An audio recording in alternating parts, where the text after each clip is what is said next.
नमस्कार. मल्हार टीव्हीच्या सकाळच्या बातमीपत्रामध्ये आपलं स्वागत. नवीन पनवेल आणि पनवेल शहरात रेशनिंगच्या दुकानाबाबतच्या समस्या भाजपच्या माजी नगरसेवकांनी आपापल्या प्रभागात तातडीने मार्गी लावून लाभार्थ्यांना दिलासा दिला आहे. पनवेल शहरातील रेशन दुकान क्रमांक 15 हे मागील बऱ्याच दिवसांपासून बंद होते. ही बाब एका ग्राहकाने माजी नगरसेविका दर्शना भोईर यांच्या निदर्शनास आणून दिली. त्यांनी लगेचच पुरवठा अधिकारी कांबळे यांना सांगितले. त्यानंतर 10 ते 15 मिनिटांमध्ये रेशन दुकान सुरू करण्यात आले.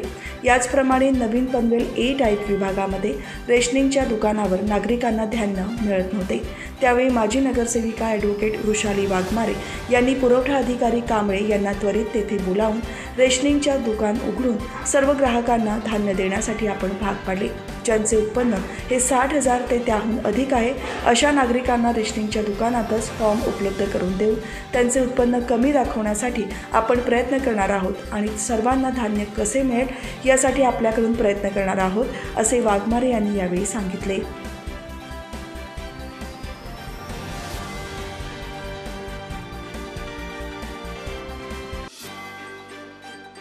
लोकसभा सार्वत्रिक निवडणुकीसाठी रायगड मतदारसंघ अंतर्गत अलिबाग विधानसभा क्षेत्रातील मतदान प्रक्रियेसाठी प्राप्त इलेक्ट्रॉनिक मतदान यंत्रांची मतदान केंद्रनिहाय सुसज्जता पूर्ण करण्यात आली. अलिबाग येथील JSM महाविद्यालयात इलेक्ट्रॉनिक मतदान यंत्र कमिशनिंग वेळी निवडणूक निरीक्षक संजीव कुमार झा, जोएस लारेग्मुवी, जिल्हा निवडणूक अधिकारी तथा जिल्हाधिकारी किशन जावळे, पोलीस अधीक्षक सोमनाथ खारगे, अतिरिक्त पोलीस अधीक्षक अतुल झेंडे, उपजिल्हा निवडणूक अधिकारी स्नेहा उबाळे, उपविभागीय अधिकारी मंगेश चव्हाण उपस्थित होते. इलेक्ट्रॉनिक मतदान यंत्र आणि व्हीव्हीपॅटची कमिशनिंग ही एक प्रक्रिया आहे ज्यामध्ये मतदान यंत्र घटक योग्य कार्य करत आहेत याची खात्री करण्यासाठी चाचणी केली जाते. या प्रक्रियेत नियोजन, निवडणूक उमेदवार चिन्ह, मतदान केंद्रनिहाय प्रमाणीकरण, सुसज्जता समाविष्ट आहे.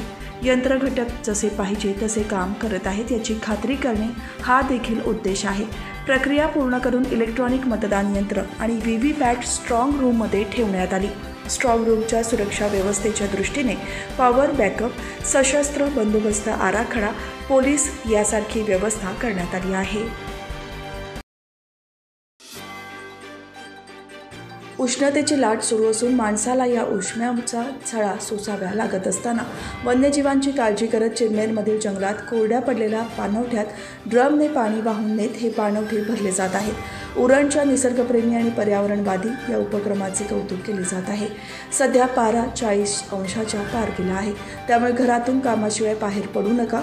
उष्णतेपासून संरक्षण करा. उन्हाळ्यात सुरक्षा म्हणून साहित्य वापरायच्या केल्या जात आहे. मात्र माणसाप्रमाणेच या निसर्गाचा भाग असलेल्या वन्यजीवांच्या जीवालाही या वाढत्या उष्णतेची झळ पोहोचत आहे. जंगलातील नैसर्गिक पाण्याचे स्रोत कमी झाले आहेत. त्यामुळे वन्यजीवाची होणारी काहिली थांबवण्यासाठी चिरनेरच्या फ्रेंड्स ऑफ नेचर या संस्थेचे संस्थापक जयवंत ठाकूर आणि त्यांच्या सहकाऱ्यांनी मिळून ड्रमच्या सहाय्याने दुरून पाणी वाहून आणत कोरडे झालेले पाणवठे पुन्हा भरण्याचे काम सुरू केले आहे.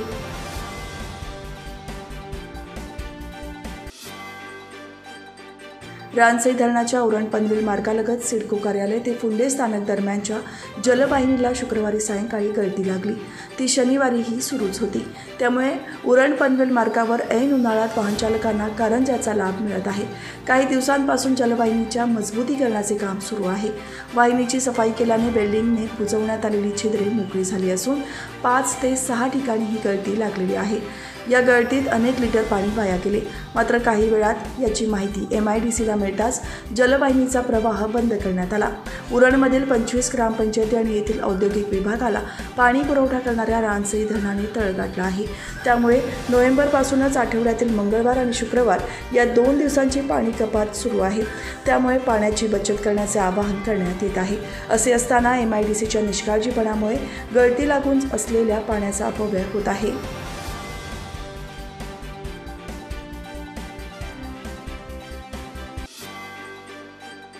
मतदारांनी लोकशाही बळकट करण्यासाठी मतदान केले पाहिजे. यासाठी कर्जत नगर परिषदकडून स्वीप अंतर्गत कापडी पिशव्यांचे माध्यमातून जनजागृती करण्यात येत आहे। कापडी पिशव्या मतदारांना देऊन त्यांना मतदान करण्याचे आवाहन कर्जत शहरातील पालिका कर्मचारी करत आहेत। लोकशाही बळकट करण्यासाठी सर्वांनी मतदानाचा अधिकार बजावला पाहिजे। यासाठी केंद्रीय निवडणूक आयोगाने मतदार राजा जागा हो या शीर्षकाखाली मतदार जनजागृती मोहीम हाती घेतली आहे। या माध्यमातून मावळ लोकसभा मतदारसंघ मधील कर्जत विधानसभा मतदारसंघात कर्जत नगर परिषदमध्ये मतदार जनजागृती मोहीम राबवण्यात आली। शहरातील नागरिकांनी अधिक संख्येने मतदानाचा हक्क बजवावा यासाठी स्वीपचे अंतर्गत कापडी पिशव्यांवर संदेश लिहून त्या पिशव्यांचे वाटप मतदारांना करण्याचा उपक्रम मुख्याधिकारी आणि प्रशासक वैभव गारवे यांनी पिशव्यांचे अनावरण केले।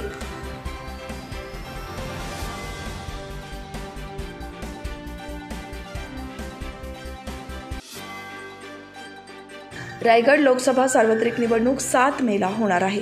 या निवडणुकीत करता 13 उमेदवार रिंगणात असून निवडणुकी मतदानाला अवघे 9 दिवस शिल्लक राहिले असल्याने उमेदवारांकडून निवडणुकीच्या प्रचारालाही वेग आला आहे।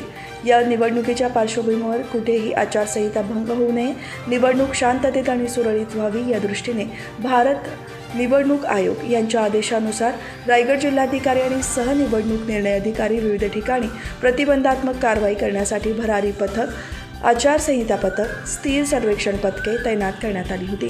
सध्या पथके ॲक्शन मोडवर आली असून प्रत्येक गाड्याची सखोल तपासणी दिवसरात्र सुरू आहे। प्रत्येक पक्षाच्या उमेदवारांच्या हालचालींवर आणि त्यांच्या कार्यकर्त्यांवर तसेच वाहतूक करणाऱ्यांवर आणि संशयित गाड्यांची तपासणी केली जात आहे।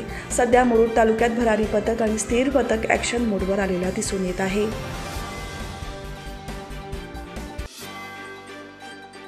उरण तालुक्यातील चिरनेर महागणपती क्षेत्रात संकष्टी चतुर्थी निमित्ताने गणेश भक्तांनी पेशवेकालीन महागणपतीच्या दर्शनाचा लाभ घेतला। पहाटेपासूनच श्रींच्या दर्शनाला सुरुवात झाली होती।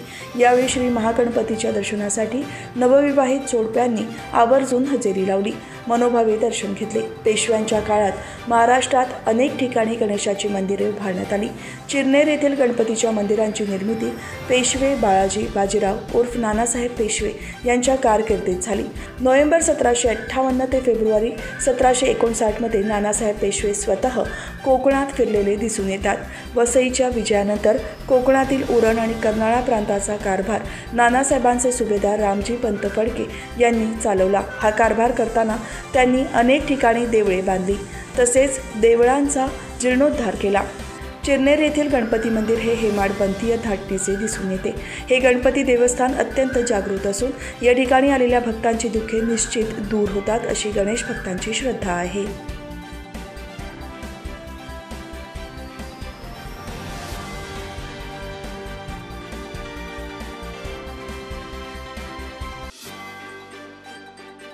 महाड बसस्थानकात एक महिला तिची बॅग विसरली। ही बाब एका व्यक्तीने पोलादपूरमधील सामाजिक कार्यकर्त्याला कळवल्यानंतर पिंपरी चिंचवड खेड बसमधील विसरल्याची माहिती मिळाल्यानुसार या कार्यकर्त्यांनी केलेल्या प्रयत्नामुळे महिलेची मिळालेली बॅग तिच्या नातेवाईकांनी येऊन ताब्यात घेतली आहे। बोरघाट बंद झाल्याने महाड शहरातील एसटी स्थानकात पिंपरी चिंचवड खेड एसटीमधून रेश्मा विकास पवार या उतरल्या। ही बस पुढे खेडकडे जाणार असल्याने आधी पोलादपूर स्थानकामध्ये थांबेल अशी खात्री असलेल्या सचिन सावंत यांनी महेश निकम यांना फोन लावून महिलेची बॅग पिंपरी चिंचवड खेड या एसटी बसमध्ये विसरल्याची माहिती सांगितली। महेश निकम यांनी प्रतीक सुर्वे यांच्यासह एसटी स्थानकामध्ये जाऊन चौकशी केली असता एसटी बस खेडकडे रवाना झाली। मग पोलादपूर एसटी स्थानकातील वाहतूक नियंत्रक दिनकर कासार यांनी लगेच खेड आगारामध्ये फोन लावून झालेला प्रकार सांगितला आणि ती बॅग परत दुसऱ्या बसने पोलादपूरला पाठवायला सांगितली। थोड्या वेळाने ती बॅग पोलादपूरला पोहोचली। बॅगमध्ये 10,000 रुपये रोख रक्कम आणि 2.5 तोळ्याचे दागिने असल्याची खात्री बॅग त्याच्या स्वाधीन केली आहे।